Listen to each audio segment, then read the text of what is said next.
అందరికీ నమస్కారం. This is doctor R B Sudha. మనం ఇప్పుడు మాట్లాడుకోబోయేది కుజదోషం గురించి మాట్లాడుకుంటున్నాము. కుజుడు అంటే మనకి తెలుసు మంగళ అని కూడా మనం మాట్లాడుకుంటూ ఉంటాం. And also especially north Indians Manglik అంటారు, అంటే కుజదోషం ఉన్న వాళ్ళని. అంటే ఏంటి కుజదోషం అంటే ఏంటి అనేది ఫస్ట్ చూద్దాము.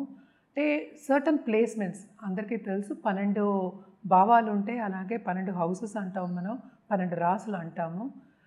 మంగళకారకుడు అంటే కుజుడిని మనం మంగళకారకుడు అంటూ ఉంటాం. అలాగే మనం ఏంటంటే డే ఇచ్చింది కూడా మంగళవారం ఇచ్చాము, పరిగణించాము. అండ్ ఆల్సో ఏంటంటే ఎలాగ ఫామ్ అవుతుంది కుజదోషం అనేది చూద్దాము. సో కుజుడు సపోజ్ ప్లేస్మెంట్స్ అంటే ఏంటి, ఇంట్లో భావాల్లో అలాగే రాసుల్లో మనం చూసుకోవాలన్నమాట. ఎక్కువ రాశివారిగా చూస్తాం, అలాగే లగ్నాత్ కూడా చూస్తూ ఉంటాం అన్నమాట. అండ్ ఆల్సో కొంతమంది ఏంటంటే శుక్రుడి నుంచి కూడా చూస్తూ ఉంటారు, ఎస్పెషలీ దాంపత్య జీవితానికి, అంటే పొంతన చూస్తూ ఉంటాం కదా, అప్పుడు ఎక్కువ చూసుకుంటూ ఉంటాము. సో కుజదోషం ఎప్పుడు ఫామ్ అవుతుందంటే ఫస్ట్ హౌస్ మనం తీసుకోక్కర్లేదు, ఎక్కువ 2nd, 7th, 8th and 12th house. అంటే ఏంటి, కుజుడు ఇప్పుడు 2వ ఇంట్లో ఉంటే, అంటే కుటుంబం మనం ఎప్పుడైనా మాట్లాడుకునేది 2వ భావం. ఎప్పుడు మనం దేనికి మాట్లాడుకుంటాం, మనం కుటుంబానికి అలాగే ఫైనాన్సెస్కి మాట్లాడుకుంటూ ఉంటాము. అండ్ 4th భావం ఎక్కువ రిలేషన్షిప్, ఎస్పెషల్లీ మదర్ తోటి. అండ్ ఆల్సో మనం చూసామంటే కంఫర్ట్కి మాట్లాడుతూ ఉంటాం. 7th మనకి తెలుసు పార్ట్నర్కి, ఎస్పెషలీ దాంపత్య జీవితానికి మనం ఎక్కువ చూసుకుంటూ ఉంటాము 7th house. And 12th house ఎక్కువ ఏంటంటే మనకి దాంపత్య జీవిత అనుకూలతకి కూడా మనం చూస్తూ ఉంటాం అన్నమాట. అంటే వాళ్ళ రిలేషన్షిప్, దాంపత్య జీవితంలో వాళ్ళ రిలేషన్షిప్ ఎలా ఉంటుందనేది చూసుకుంటాం. సో ఎప్పటికైనా మనం జాతకం పరిశీలించినప్పుడు అండ్ ఆల్సో ఎస్పెషలీ మ్యారేజ్ అంటే పెళ్ళికి మనం చూసుకునేది ఏంటంటే మనకి మాంగళిక్ అంటే కుజదోషం ఉందా లేదా అనేది చూసుకుంటూ ఉంటాం అన్నమాట. సో ఈ పొజిషన్లో ఉన్నప్పుడు మనం కుజదోషం ఉందని పరిగణిస్తాం. దీంట్లో ఏంటంటే సర్టన్ కండిషన్లో కుజదోషం అంటే నెగేట్ అవుతుంది. అంటే ఏంటి, కుజుడు ఇప్పుడు లగ్నాధిపతి అయినప్పుడు అండ్ ఆల్సో ఏంటంటే ఈ రాశికి అధిపతి అయ్యారు అని చెప్పామనుకోండి, అప్పుడు అండ్ ఆల్సో కుజుడు బెనిఫిక్ అయినప్పుడు సర్టన్ కండిషన్స్లో మనం ఏంటంటే ఇది ఏంటంటే క్యాన్సిల్ అవుతుంది అన్నమాట, కుజదోషం లేదు అనేది పరిగణించవచ్చు. సో వీటికి రెమెడియల్ మెషర్స్ కింద చాలామంది చేస్తుంది. ఎందుకు చేస్తారు, ఎందుకంటే మాంగళ్య బలానికి కూడా మనం ఏంటంటే 7th and 8th కూడా మనం చెప్పుకున్నాము, అందుకనే 8th హౌస్ కూడా మనం చెప్పుకుంటాం. సో 8th హౌస్ మనం ఎప్పుడు ఎక్కడంటే మాంగళ్య బలానికి కూడా మనం చూసుకుంటూ ఉంటాం, ఎస్పెషల్లీ లేడీస్కి మన హిందూ సంప్రదాయంలో.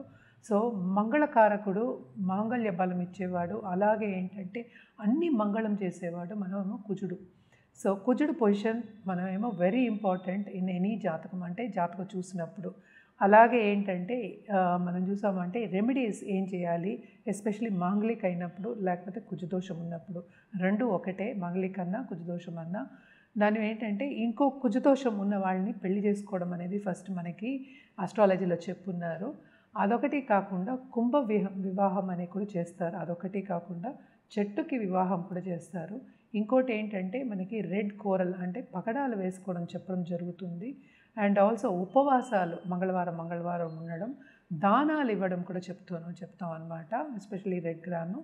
సో ఇవన్నీ చేసుకుంటూ ఉంటే, అంటే నిత్యం చేసుకుంటూ, అంటే కుజదోషం అనేది నెగేషన్ అనేది ఉండదన్నమాట, ఉంటే కంటిన్యూస్గా ఉంటుంది.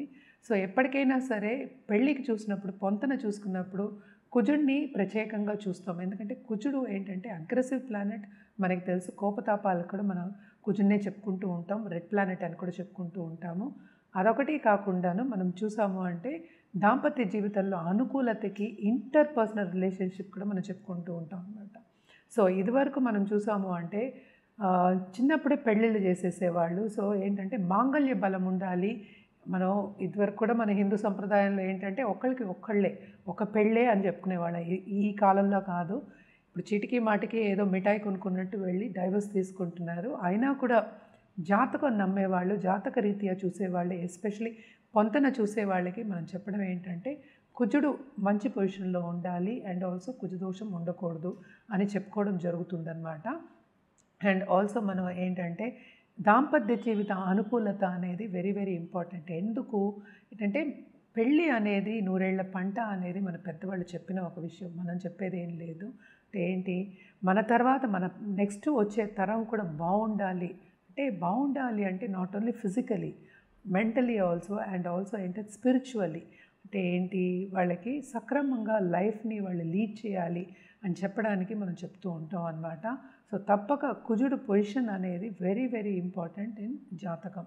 అండ్ ఆల్సో మనకి తెలుసు కుజుడికి దేనికి ఆధిపత్యం ఉంది అంటే మనకి మేషానికి అలాగే వృశ్చికానికి. అండ్ ఆల్సో రెడ్ ప్లానెట్, నేను చెప్పినట్టు తొందరపాటు నిర్ణయాలు తీసుకోకుండా కొంచెం కామ్గా నిర్ణయాలు తీసుకోవాలి అన్నప్పుడు పరిహారాలు, నేను ఇందాక చెప్పిన పరిహారాలు కుజదోషానికి చేస్తూ ఉంటాం అన్నమాట.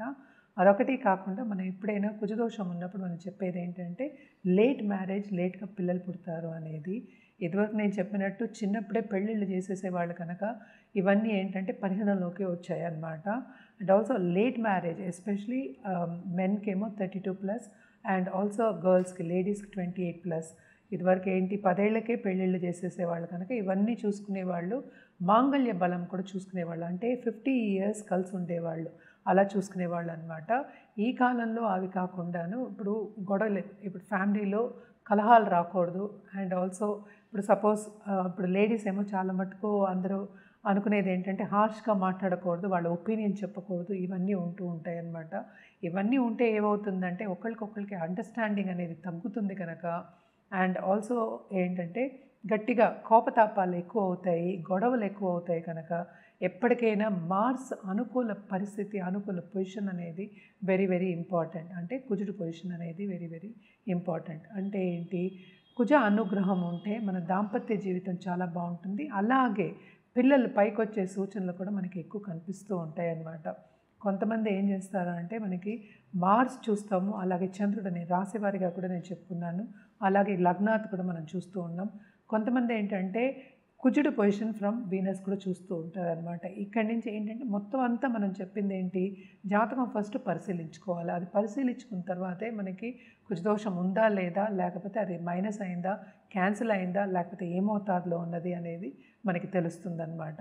ఇవన్నీ ఏంటంటే ఎవరికైనా సరే ఇప్పుడు పెద్దలు చెప్పడం ఎందుకు, అనుకూలంగా ఉంటే అంటే దాంపత్య జీవితంలో అండర్స్టాండింగ్ అనేది ఉంటే కనుక, ఎక్కువ గొడవలకి వెళ్లకుండా ఉండే కనుక వాళ్ళు లాంగ్ టర్మ్ కలిసి ఉంటారు అనే ఒక ఒపీనియన్ మీద, నమ్మకం మీద మనం ఈ కుజదోషాలు కానీ, ఏమి దోషాలు కానీ, లేకపోతే పొంతన కానీ మనం చెప్పడం జరుగుతుంది. సో తప్పక మనకి ఏంటంటే ఒకళ్ళకి పెళ్లి చేసాము, ఒక పిల్లలకి పెళ్లి చేసాము అంటే ఎప్పటికైనా వాళ్ళు కలిసి ఉండాలి, విడిపోకూడదు అనేది మన మన నిర్ణయం. ఆ నిర్ణయంతోనే చేస్తాము, వాళ్ళు అలాగే చేసుకుంటారు.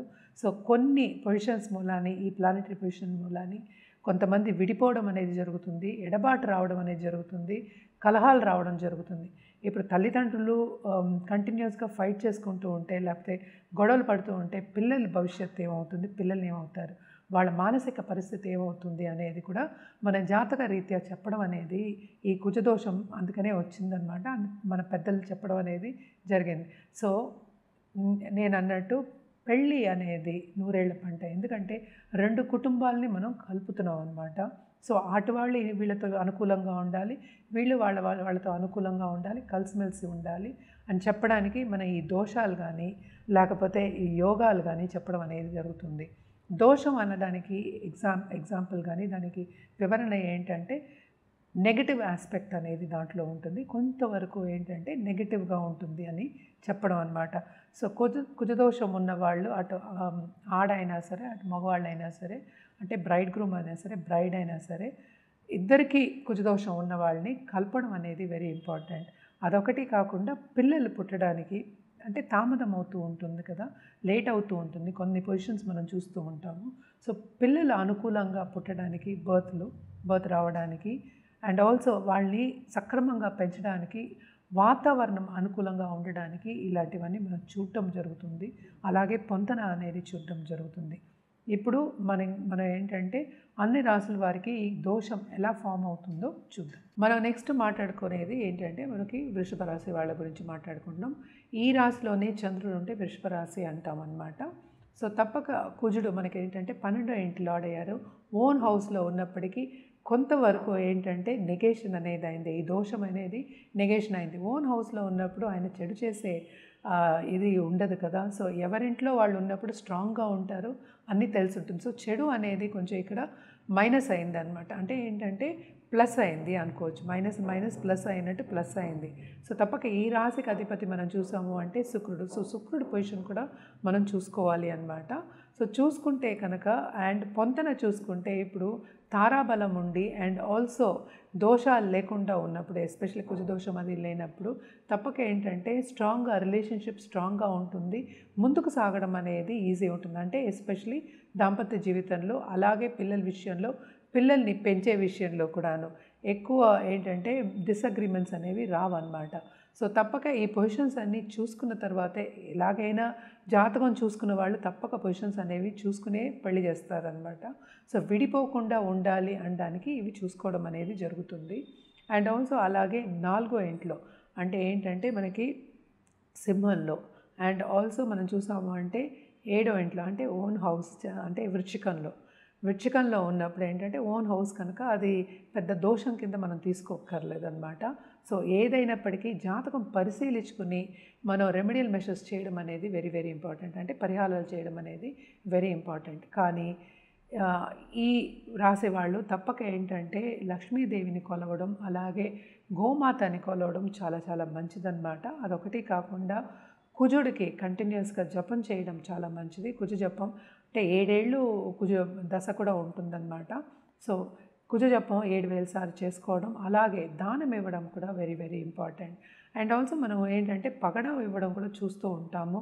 అది కూడా ఏదైనా సరే జాతక రీత్యా ఇవ్వడం అనేది జరుగుతుందన్నమాట. ఎప్పటికైనా సరే జాతక రీత్యానే మనం చెప్పడం అనేది జరుగుతుంది. నేను పరిహారాల విషయాన్ని కూడా నేను ఇందాక చెప్పున్నాను. బట్ ఏంటంటే ఇందులో ఏంటంటే మనం శుక్రుడు కూడా చూసుకుంటూ ఉంటాం, అలాగే జూపిటర్ కూడా చూసుకుంటూ ఉంటాం అన్నమాట. దోషాలు అనేది భయపడవలసిన ఒక విషయం కాదు.